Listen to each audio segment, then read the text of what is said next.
তার হচ্ছে মাসিতা। জোরে বলেন নাম কি? এই মাসিতা ফেরাউনের মেয়ের দাসী ছিলেন।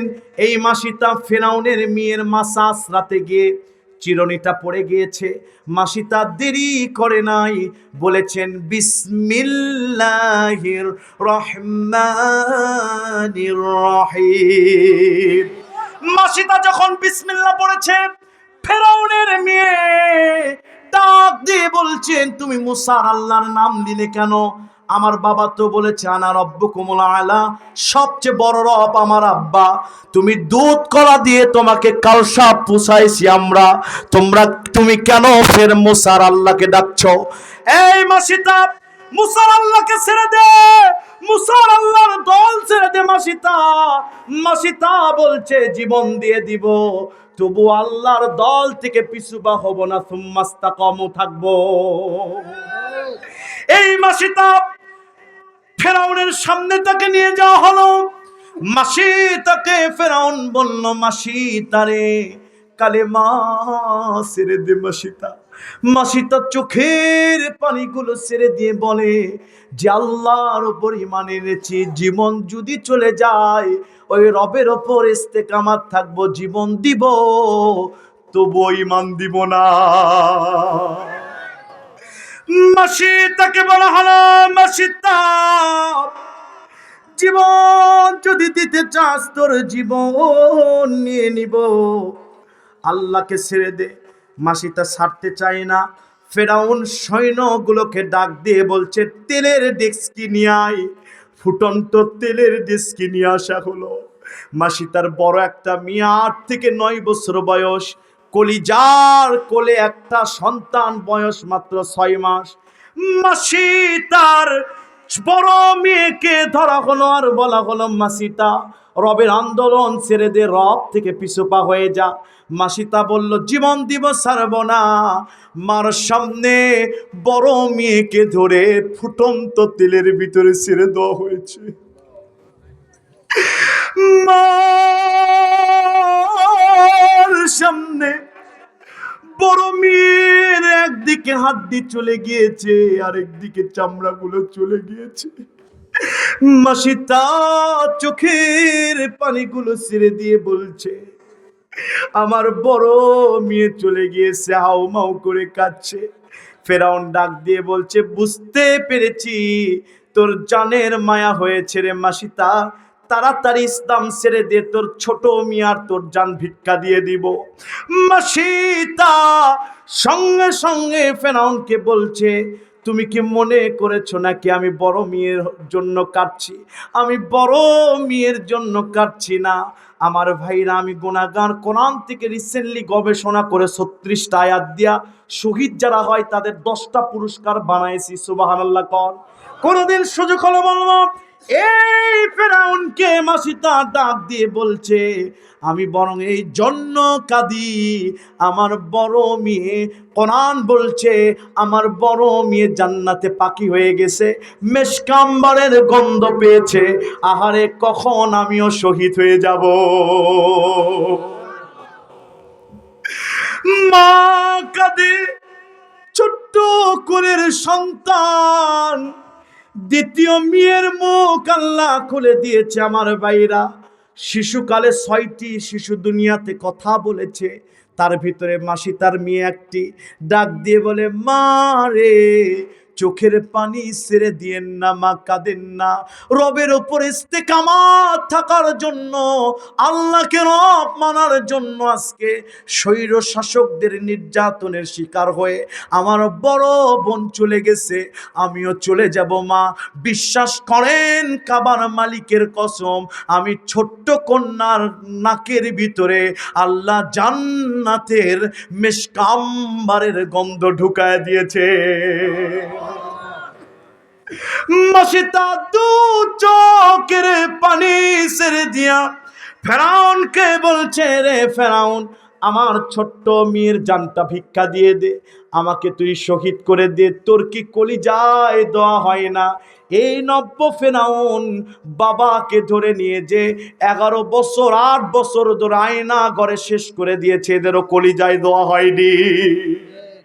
আমার ভাইরা, মার সামনে ছোট্ট মেয়েকে ধরে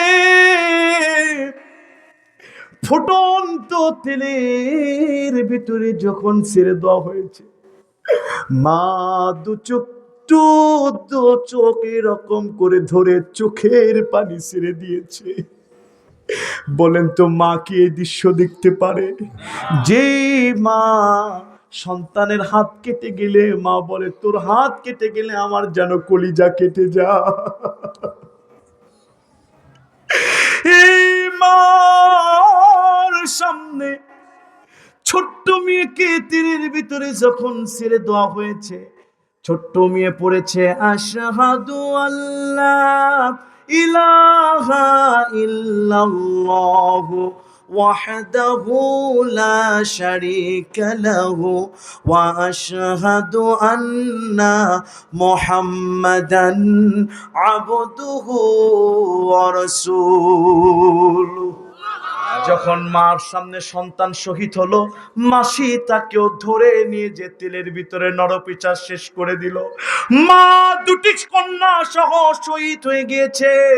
এই মেরাজের রাত্রেতে সিরাত ইবনে হালাবিয়া আল্লামা নুরউদ্দিন হালাবি রহমাতুল্লাহ আলাইহি তিনি বলছেন, এই মেরাজের রাত, মেরাজে বিশ্বনবী যখন আকাশ ভ্রমণ করেছে, আল্লাহর নবীকে হযরতে জিবরিল জান্নাতের এক্সেপশনাল একটি জায়গা দেখা আছে। নবীজি বলছে, ওই জায়গা থেকে আমি মিশক আম্বরের গন্ধ পেয়েছি। বিশ্বনবী জিবরিলকে ডাক দিয়ে বললেন, এটা কার জায়গা? বিশ্বনবীকে, আল্লাহর নবীকে জিবরিল বলছেন, ইয়া রাসূলুল্লাহ, মাসিতার দাসী, ফেরাউনের দাসী মাসিতা এবং তার দুটি কন্যার শাহাদত আল্লাহ এত কবুল করেছে, জান্নাতে এক্সেপশনাল তাদের জায়গা বানায়েছে।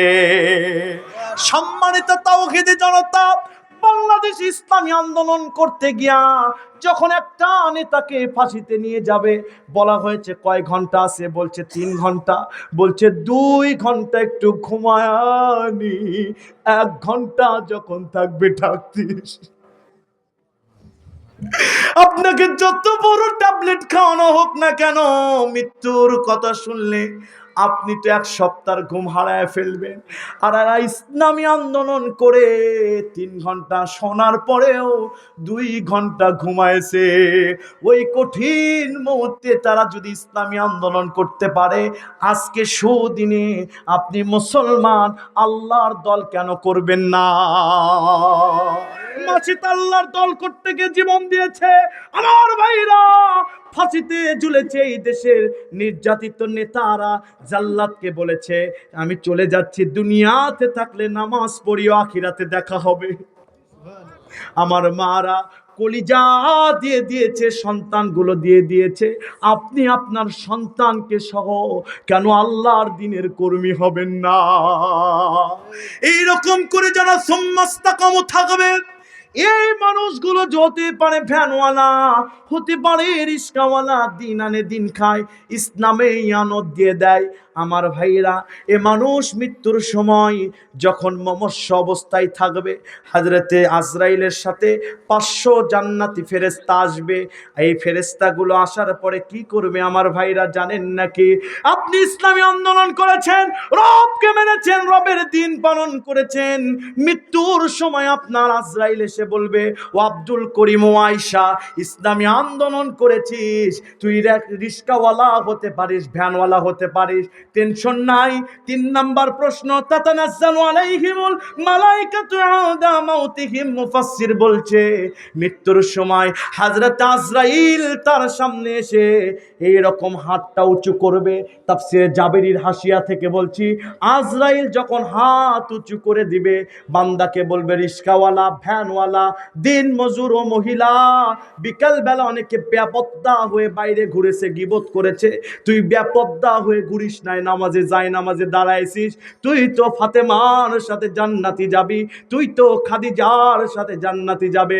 হযরতে আজরাইল এসে বলবে কোনো ভয় নাই, কোনো টেনশন নাই। এইরকম করে নিজের হাতটা মৃত্যু ব্যক্তির মুখের ওপর হাতটা এরকম করে দিবে। তাফসীর কারকরা বলছে আজরাইলের হাতের ভিতরে আল্লাহ 8টি জান্নাতের প্রতিশ্রুতি উঠায়া দিবে।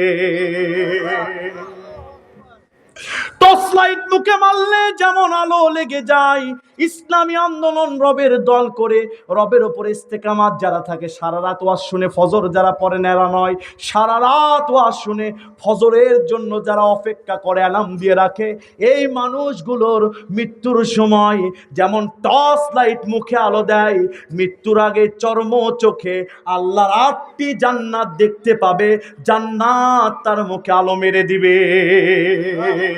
বিদেশ থেকে কোন মেহমান আসলে যেমন লাল গালিচা সম্বন্ধনা দেওয়া হয়, মৃত্যুর সময় ওই রকম করে আজরাইল বলবে ইয়া আইয়াতুহান নাফসুল মুতমাইন্না ইরজিই ইলা রাব্বিকি রাদিয়াতাম মারদিয়া ফাদখুলি ফি ইবাদি ওয়াদখুলি জান্নাতি।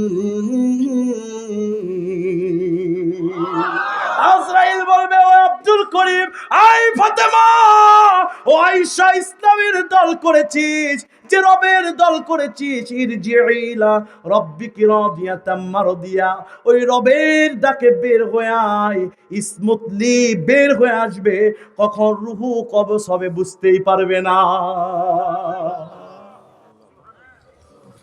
ফেরেশতা বলবে ও অবশ্যই বিল জান্নাহ, এই যে দেখ জান্নাত, এই জান্নাতের শুভ সংবাদ তোকে দেওয়া হয়েছিল, এই জান্নাত পর্যন্ত না পৌঁছানো পর্যন্ত আমি ফেরেশতারাও সরে যাব না। আমাদের রবকে, এই রবের উপর ইস্তেকামাত থাকবেন ইনশাআল্লাহ। কবরের প্রথম প্রশ্নের নাম কি সবাই বলেন? কেউ যদি বলেন হুজুর সন্তানকে বুয়েটে পড়াইছি, ঢাকা বিশ্ববিদ্যালয়ে পড়াইছি, হুজুর গো কত ডিকশনারি মুখস্থ করেছে, মাত্র 3টি প্রশ্ন, ফেরেশতা আসবে আর বলতে দেরি হবে না, এমন লোক আছে না নাই? আপনারা ময়না পাখি দেখেছেন? কারা হাত তুলেন তো। ময়না পাখি বলে আসসালামু আলাইকুম হুজুর, কেমন আছেন হুজুর? কিন্তু ময়না পাখির খাঁচায় কখনো বিড়াল আক্রমণ করলে ময়না পাখি কি বলে বিড়াল ভাই সরে যান, আমার জান ভিক্ষা দেন? বলে? জোরে বলেন, বলে? ও নিজের শিখানো ভুলে যে নিজের আসল ভাষায় ক্যাকো করে আওয়াজ করে। রবের দল না করে যারা মনে করছো কবরে 3টি প্রশ্নের উত্তর দিয়ে দিব, সোজাসুজি পারবে না। যেমন ময়না শিখানো ভুলে যে ক্যাকো করে আওয়াজ করে, মুনকার নাকিরের বিমর্ষ চেহারা দেখে শিখানো ভুলির কাম থাকবে না, আমল অনুযায়ী কথা হবে। কথা বলেন ঠিক কিনা? বুঝলে বুঝপাতা, না বুঝলে ভাইরা ইমান আর বিমান চিনেন? কথা বলেন না কেন? ইমান আর বিমান চিনেন? ইমানও উপরে ওঠে নিচে নামে, বিমানও উপরে ওঠে। কথা বলেন। যখন বিমান উপরে ওঠে দুনিয়ার বিল্ডিং ছোট দেখায় না বড় দেখায়? বড় বড় গাছ ছোট দেখায় না বড় দেখায়? এমন আসতে বলছেন মনে হয় আপনাদের বড় দেখায়। কি দেখায়? ছোট দেখায় না বড় দেখায়? ছোট দেখায়। ইমানের সিঁড়িতে রবের আন্দোলন করে যারা ইমানের সিঁড়িতে উঁচুতে উঠে গেছে, দুনিয়ার জালেমদের ফাঁসির রশি, জালেমদের জেলখানা, বুলেট তাদের কাছে ওই রকম ছোট হয়ে গেছে। আর বলার আমার কিছু নাই, যার জ্ঞান আছে তাই বুঝে নেবেন। আমরা হুজুররা এত ওপেনলি কেন কথা বলি জানেন না? আমাদের ওই ভয় নাই, নিয়ে টুকরো করলে কোনো ভয় নাই। আই এম নো অবজেকশনিস্ট মেটা। আমি সিয়ামকে যদি এখানে জব করা হয় কোনো আমার টেনশন নাই, তবে আমি রবের আন্দোলন 1 সেকেন্ড ছাড়বো না, রবের কথা ছাড়বো না। আপনারাও কারা ছাড়বেন না? 2 হাত তুলে আল্লাহকে দেখে দেন। একজন তাকবীর দেন তো দেখি।